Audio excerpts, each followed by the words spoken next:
Όταν νιώθεις ότι δεν υπάρχει ελπίδα, υπάρχει μια κουβέντα ή μια φράση, ίσως είναι αυτό που χρειάζεσαι για να αλλάξουν τα πράγματα στη ζωή σου. Χρειάζεσαι πίστη για να γίνει το θαύμα. Και πίστη σημαίνει ότι τα πράγματα έχουν γίνει ήδη στο μυαλό σου και τα περιμένεις στην πραγματικότητά σου.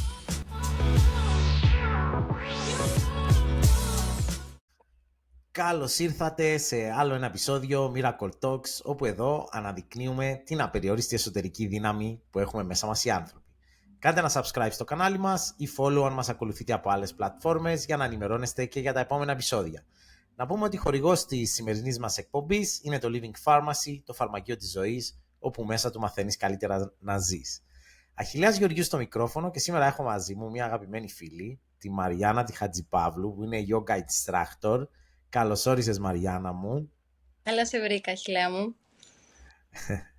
Χαιρόμαστε πολύ που είσαι μαζί μας σήμερα. Τι κάνεις αυτή την περίοδο, για πες πώς είσαι, προετοιμάζεις τα μαθήματά σου και όλα αυτά τα ωραία που κάνεις?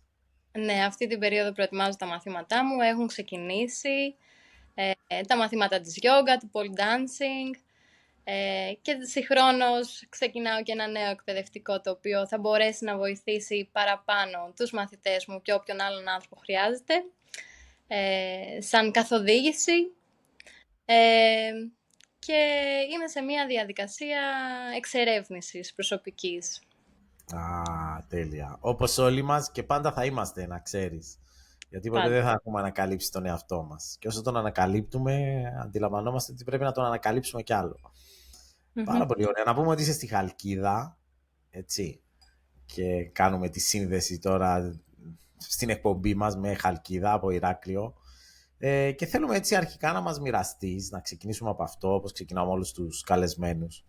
Να μας πεις ποια ήταν η αφορμή, τι ήταν αυτό που έγινε στη ζωή σου και γύρισες προς αυτή την κατεύθυνση, προς τη γιόγκα, προς αυτό που είσαι σήμερα, προς αυτό που θέλεις να βγάλεις τώρα και σε άλλους ανθρώπους να το μεταλαμπαδέψεις μέσα από όλα αυτά που κάνεις και γενικά τι σε έκανε σένα ως άνθρωπο να καταλήξεις εδώ που είσαι σήμερα. Αυτό είναι το πιο σημαντικό. Ωραία. Είναι ένα σημαντικό κομμάτι της ζωής μου που θέλω να μοιραστώ και θα σε πάω αρκετά χρόνια πίσω. Όσο ήμουν ακόμα πιο νέα, γύρω στα 19 μου, που ήταν η πρώτη μου σχέση. Θα μιλήσουμε για την πρώτη μου σχέση, η οποία ήταν η σχέση που με στιγμάτισε και με έκανε να αναθεωρήσω πολλά πράγματα στη ζωή μου, από όσα γνώριζα ή πόσα νόμιζα ότι ήξερα. Ήταν μια σχέση η οποία ήταν με ένα άνθρωπο λίγο πιο μεγάλο, με ένα αγόρι λίγο πιο μεγάλο από την ηλικία μου, και ήταν λίγο πολύ κάτι το οποίο έχουμε βιώσει περισσότεροι από εμάς. Ένας άνθρωπος ο οποίος εκδήλωνε πολύ έντονα το ενδιαφέρον του, να με διεκδικήσει, να είναι συνέχεια μπροστά μου, παρόλο που εγώ δεν ήθελα, αλλά αυτή η πίεση με κάποιο τρόπο με έκανε λίγο να αρχίζω να το βλέπω κάπως διαφορετικά και μη γνωρίζοντας ακόμα τον εαυτό μου, εννοείται, ήμουν μικρή, αποφάσισα να δώσω μια ευκαιρία στο να γνωρίσω κι εγώ τη σχέση, πώς είναι μια σχέση. Και έτσι λοιπόν μπήκα, πιστεύοντας ότι ήταν μια σχέση αγάπης. Αυτή η σχέση κράτησε 3,5 χρόνια. Ένας άνθρωπος ο οποίος συνέχεια εκδήλωνε το πόσο με θέλει, το έλεγε, κάναμε πράγματα μαζί, βιώναμε πράγματα μαζί, γνώριζα πράγματα για τον εαυτό μου που δεν ήξερα, το πώς μπορεί να είμαι πιο γυναίκα, πιο θηλυκή, και κάπως έτσι συνέχιζε η σχέση μας. Μέσα σε όλο αυτό το διάστημα των χρόνων, κάπου στα 2 χρόνια περίπου, αφού είχα μεγαλώσει άλλο ένα χρόνο εξτρά και άρχισα να καταλαβαίνω λίγο περισσότερα, άρχισα κάπου εκεί πέρα να διαβάζω κιόλας, η διαίσθησή μου άρχισε να μιλάει κιόλας, χωρίς να ξέρω όμως τι είναι όλο αυτό. Άρχισα να θέλω να εκφραστώ με τον σύντροφό μου, σαν Μαρίνα, σαν αυτό που μου βγαίνει το καινούριο, το νέο. Θεωρώντας ότι δεν είναι κακό, ότι είναι απολύτως φυσιολογικό να μπορώ να μιλήσω ελεύθερα με τον σύντροφό μου. Τι είπες τώρα, έτσι. Τι είπες τώρα. η σχέση θεωρώ είναι το πιο σημαντικό, να μπορείς να μιλήσεις άνετα με τον σύντροφό σου χωρίς να κρατάς κάτι για σένα, χωρίς να ντρέπεσαι, χωρίς να κρύβεις πράγματα. Γιατί υποτίθεται είναι ένας άνθρωπος που θες να μοιραστείς τη ζωή σου μαζί του, για όσο. Δεν χρειάζεται για πάντα. Και κάπου εκεί, αφού άρχιζα να λέω ότι μου συνέβη αυτό, ένιωσα ή είδα αυτόν τον άνθρωπο που τότε τον γνώριζα στο σχολείο και τον χαιρέτησα, και άρχισα να βιώνω κάποια πράγματα, κάποιες συμπεριφορές από αυτόν προς εμένα, οι οποίες ήταν ζήλιας, ξαφνικά. Να νιώθω ενοχική επειδή είχα μιλήσει σε ένα γνωστό μου κάποτε, από το γυμνάσιο, και να αντιλαμβάνομαι ότι κάτι δεν πάει καλά. Μου στερούσε το λόγο μου, μου στερούσε τον εαυτό μου, σιγά σιγά, χωρίς να το παίρνω χαμπάρι. Και όλο αυτό κάθε φορά που εγώ ήθελα να πω κάτι, που ήταν φυσικό μου, γιατί για μένα εφόσον δεν προσέβαλα, δεν έκανα κάτι, δεν απατούσα, δεν μιλούσα κρυφά, δεν έδινα δικαιώματα, ήταν φυσιολογικό να θέλω να το μοιραστώ, γιατί είναι και ένα παιχνίδι. Ένα παιχνίδι επικοινωνίας, να μάθεις τον άλλον, να νιώσεις καλά και εσύ μέσα στον εαυτό σου, να μάθεις και σένα μέσα σε όλο αυτό, γιατί μπορεί και αυτά που λες να μην ισχύουν. Το οτιδήποτε. Και άρχισε σιγά σιγά να με περιορίζει. Να μου περιορίζει με τον τρόπο του, το λόγο μου, να κλείνομαι στον εαυτό μου, να θεωρώ ότι δεν πρέπει να μιλάω σε κάποιον άλλον εκτός από αυτόν, έστω και ας είναι φίλος. Θα έπρεπε, πόσο μάλλον να βγω, εννοείται δεν θα έπρεπε να βγω με έναν άνθρωπο γνωστό μου, γιατί θα άρχιζε η γκρίνια, η ζήλια, ή θα ήταν κακό τέλος πάντων για τα δικά του μάτια. Και κάποια στιγμή, μέσα σε όλο αυτό το ταξίδι, εγώ μόνο ευτυχισμένη άρχιζα να μην ήμουνα και να καταλαβαίνω ότι κάτι δεν πάει καλά. Παρόλο που μέναμε, ας πούμε, και πολλές φορές μαζί, γνώριζα τους δικούς του, δηλαδή ήταν κάτι, μια φυσιολογική σχέση που δεν θα μπορούσε να έχει από πίσω άλλα πράγματα. Τουλάχιστον για εμένα. Κάπου εκεί στην πορεία, άρχισα να καταλαβαίνω ότι κάτι δεν πάει καλά προς εκείνον.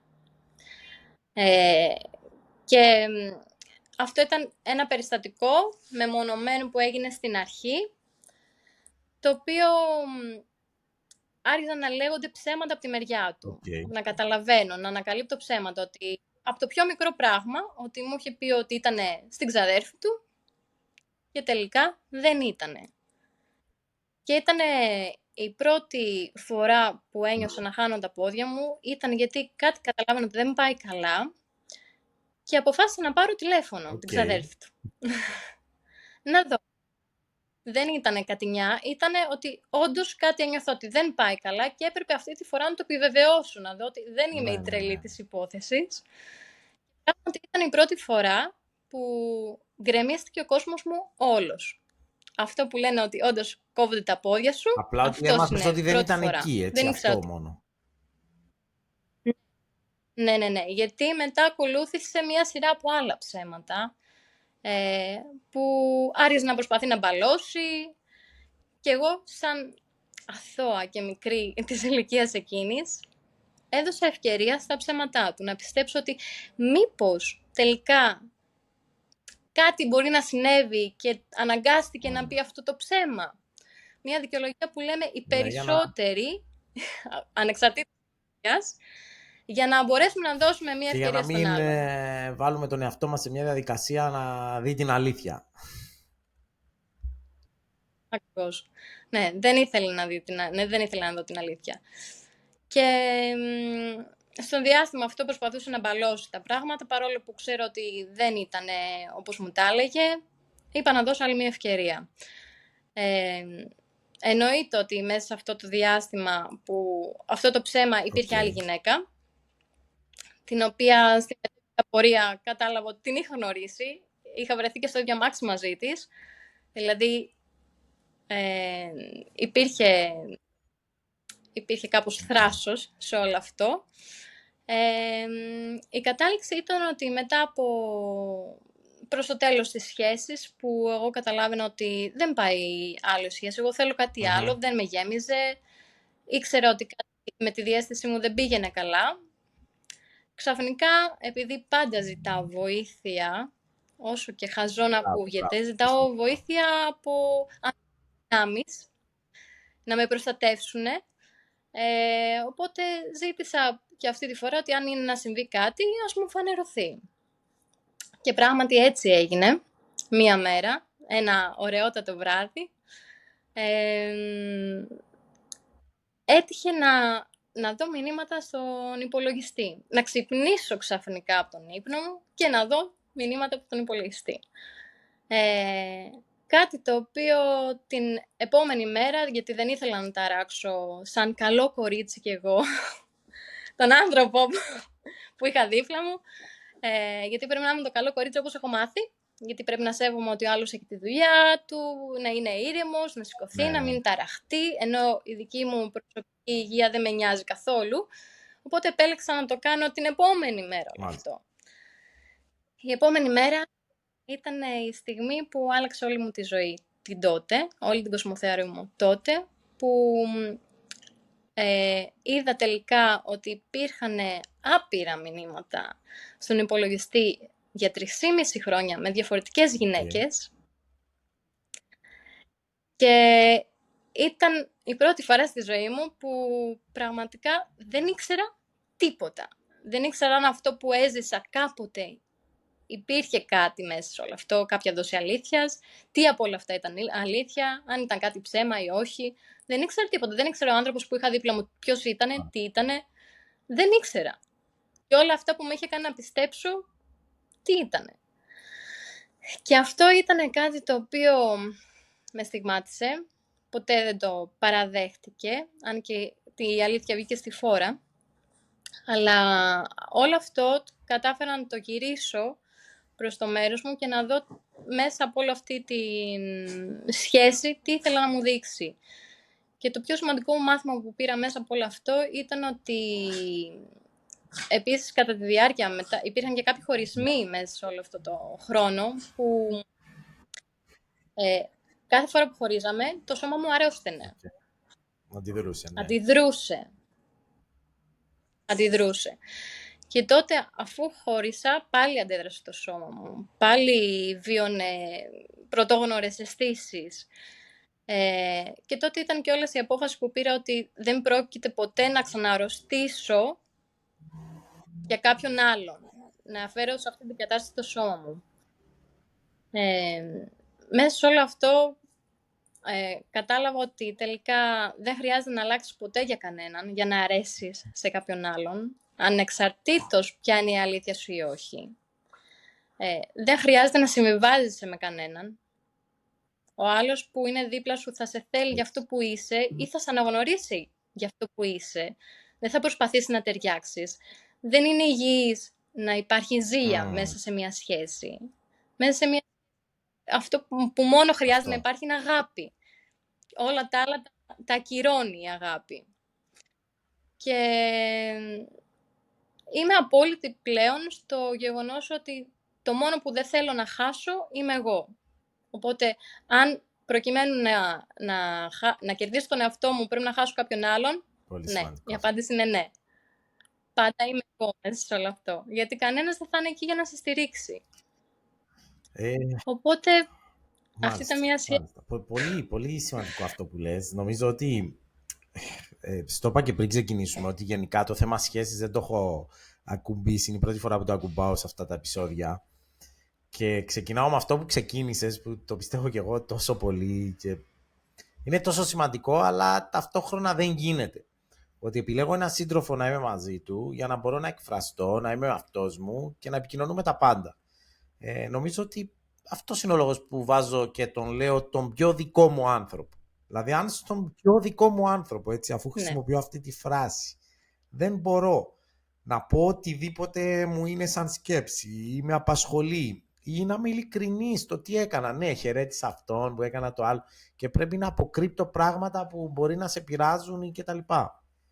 Ξεκινώντας από αυτή τη βάση, νομίζω ότι όλα εκεί είναι το μπέρδεμα που συμβαίνει, το όλο μπέρδεμα και το όλο λάθος σε όλο αυτό το κόνσεπτ.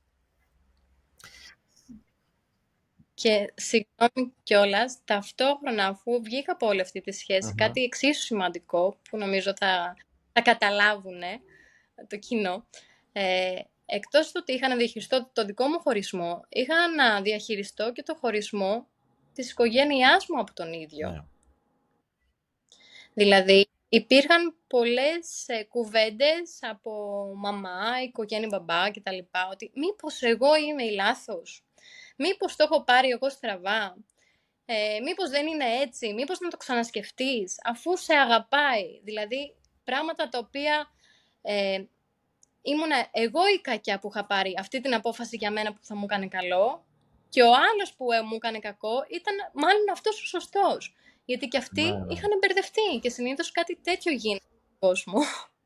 Προσπαθείς δηλαδή να υποστηρίξεις τον εαυτό σου γύρω με τους άλλους. Το άλλο θέμα σε αυτό είναι ότι δεν σεβόμαστε και τις αποφάσεις των παιδιών μας ή των φίλων μας. Όσο και να σου φαίνεται σε ένα καλό, έτσι, όσο και να γνωρίσει έναν άνθρωπο και να είναι εξαιρετικός, φίλος, επαγγελματίας, συνάδελφος, το πώς είναι στη σχέση του με την κοπέλα του είναι κάτι άλλο.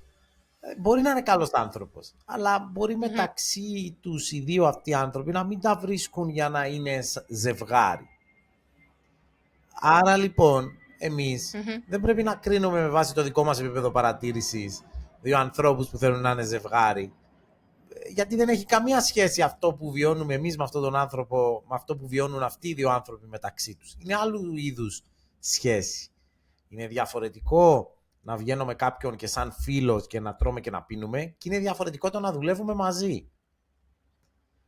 Θα σου δώσω ένα παράδειγμα. Ένας φίλος μας καθυστερεί να έρθει στα ραντεβού που βγαίνουμε για ποτό. Ωραία, πες πάω λίγο πιο νωρίς εγώ, παίρνω και ένα άλλο φίλο, πίνουμε μέχρι να έρθει.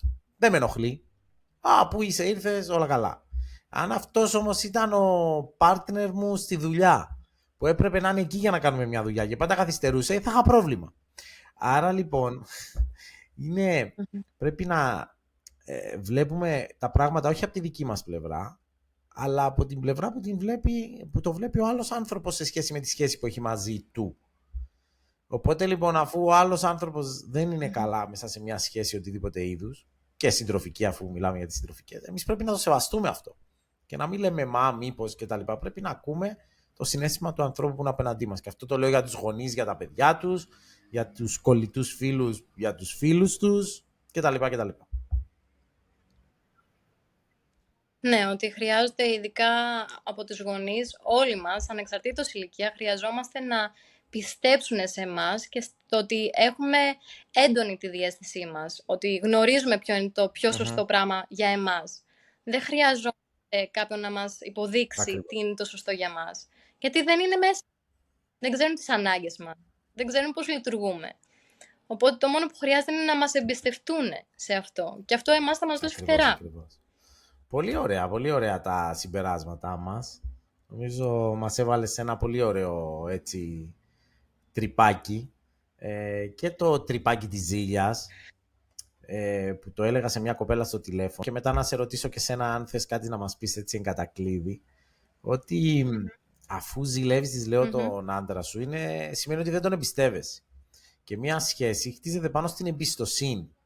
Όταν λοιπόν εσύ φοβάσαι συνεχώς ότι θα σε απατήσει και του κάνεις όλο αυτό, αυτός νιώθει περίεργα γιατί σου λέει ότι δεν τον εμπιστεύεσαι. Και δεν μιλάω για τη γυναίκα που το κάνει στον άντρα, έτσι μιλάω και για τους άντρες που το κάνουν στις γυναίκες και γενικά δεν παίρνω θέση για κάποιο φίλο τώρα, μιλάω γενικά για τη ζήλια.